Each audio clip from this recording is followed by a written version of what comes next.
जो स्पाइनोसेरिबेलर cerebellar tract होता है ना, इसका क्या काम होता है कि ये हमारी फीडबैक लेके जाता है, हमारे मसल से लेके जाता है ब्रेन के पास के मसल को जो है ना ये हरकतें कर रहा है, ऐसी ऐसी एक्टिविटी कर रहा है, तो वो बताता है ब्रेन को।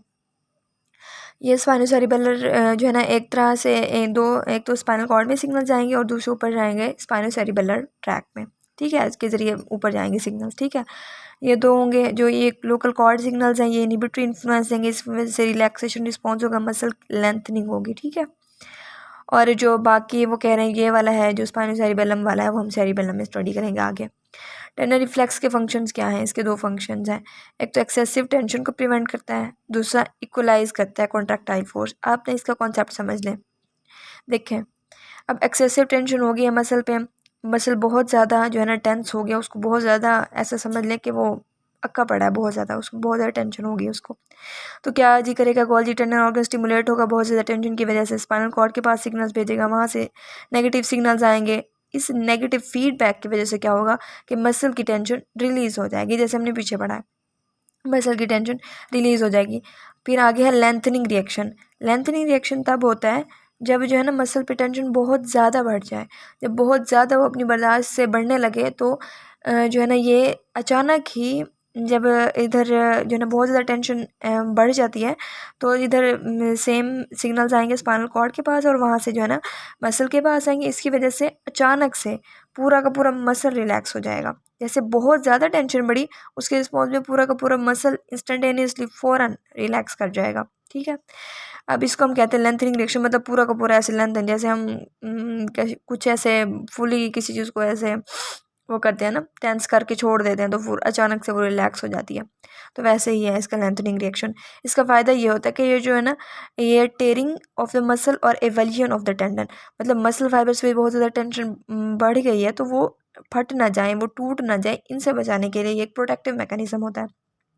या फिर जो टेंडन है, टेंडन पे बहुत ज़्यादा टेंशन बढ़ गया तो वो टेंडन अब अटैच होता है ना हमारी बोन के साथ, तो वो बोन से जो है ना अलहदा ना हो जाए, ठीक है। इसके एवल्यूशन को प्रिवेंट करता है या टेयरिंग को प्रिवेंट करता है, ये इसका काम हो गया।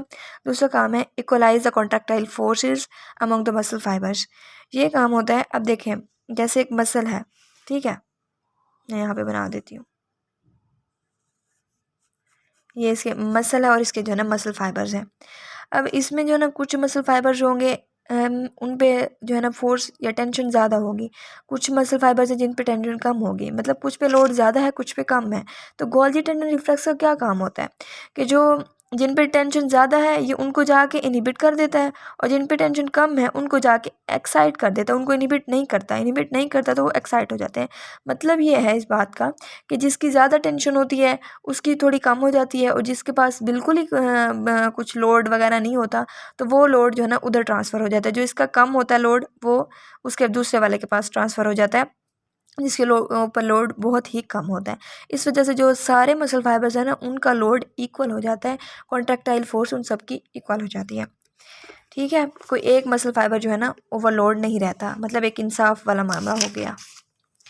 अब जो है ना function of the muscle spindles and Golgi tendon organs in motor control by higher levels of the brain. मैंने बातें आपको पहले बताई हैं कि जो है ना ये हमारे मसल स्पिंडल्स हैं या गोल्जी टेंडन ऑर्गन्स हैं, इनको ऊपर से हमारा ब्रेन कंट्रोल कर रहा होता है, हमारे हायर लेवल्स जो हमारे हायर सेंटर्स हैं ब्रेन के वो कंट्रोल कर रहे होते हैं। यहाँ पे उन्होंने बात बताई हुई है कि स्पाइनोसेरिबेलर ट्रैक्ट्स, जैसे उन डोर्सल और वेंट्रल स्पाइनोसेरिबेलर ट्रैक्ट्स आप आगे पढ़ेंगे सेरिबेलम में, तो वही बात है कि ये जो है ना हमारी फीडबैक लेके जाते हैं मसल से कि जो है ना ये मसल की ये हरकतें हैं, ये खराफात ये कर रहा है, ठीक है। और जो है ना ये ऊपर जाके इनकी स्पीड भी ज़्यादा होती है, फ़ौरन से, मतलब जैसे ही मसल ने कोई ऊंच नीच की ना इधर से फ़ौरन गए सिग्नल स्पाइनोसेरिबेलर ट्रैक के थ्रू पर ब्रेन के पार्ट सेरिबेलम के पास गए, वहाँ पे जो उसको जाके बताते हैं। और समटाइम्स जो है ना ये कुछ सिग्नल जो है ना reticular regions of the brain stem के पास भी जाते हैं और कुछ कभी कभी कॉर्टेक्स तक भी जाते हैं सिग्नल्स बताने के लिए। अब मैं आपको फ्लो चार्ट दिखा देती हूँ शॉर्ट लिस्टिंग वाली जो मैंने की हुई है, देखें। गोल्जी टेंडन रिफ्लेक्स क्या है, ये मसल टेंशन को कंट्रोल करता है। इसमें ये रिफ्लेक्स किसकी वजह से होता है, गोल्जी टेंडन ऑर्गन की वजह से होता है।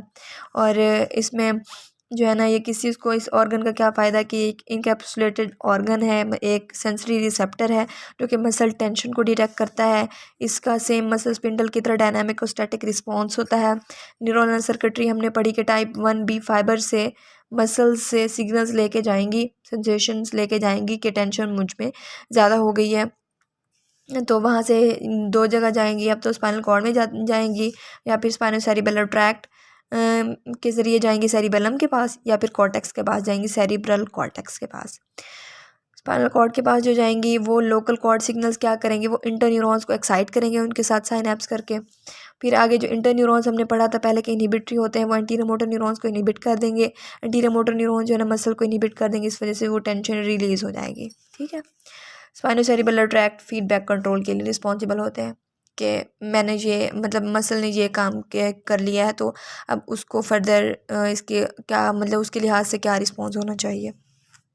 ब्रेन का functions of the Golgi tendon reflex, दो फंक्शन है इसके। एक तो एक्सेसिव टेंशन को प्रिवेंट करता है, वो कैसे करता है, जब जो है टेंशन बढ़ जाती है मसल में तो गोल्जी टेंडन ऑर्गन स्टिमुलेट होते हैं, भाग के ये सिग्नल्स भेजते हैं स्पाइनल कॉर्ड के पास होके हैं, और जो स्पाइनल कॉर्ड होता है वो जल्दी जल्दी सिग्नल भेज देता है हमारे मसल के पास। इनहिबिटरी इफेक्ट होता है इसका, जिसकी वजह से एक्सेसिव टेंशन रिलीज हो जाती है। और इसके फ़ायदे ये होते हैं, लेंथनिंग रिएक्शन है, फ़ायदे आगे बताए मैं। लेंथनिंग रिएक्शन की जब बहुत ज़्यादा टेंशन बढ़ जाएगी ना, बहुत वाली टेंशन, तो वो बहुत ज़्यादा टेंशन के रिस्पॉन्स में जो है ना इंस्टेंटेनियस रिलैक्सेशन हो जाएगी मसल की।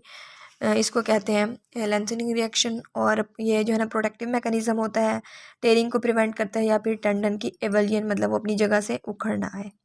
दूसरा इसका ये फंक्शन होता है कि कॉन्टैक्टाइल फोर्सेस को इक्वलाइज करते हैं, इंसाफ वाला मामला कि जो मसल लोड होता है सारे फाइबर्स के ऊपर इक्वलाइज होता है, सारे फाइबर्स के ऊपर जो है ना स्प्रेड हो जाता है।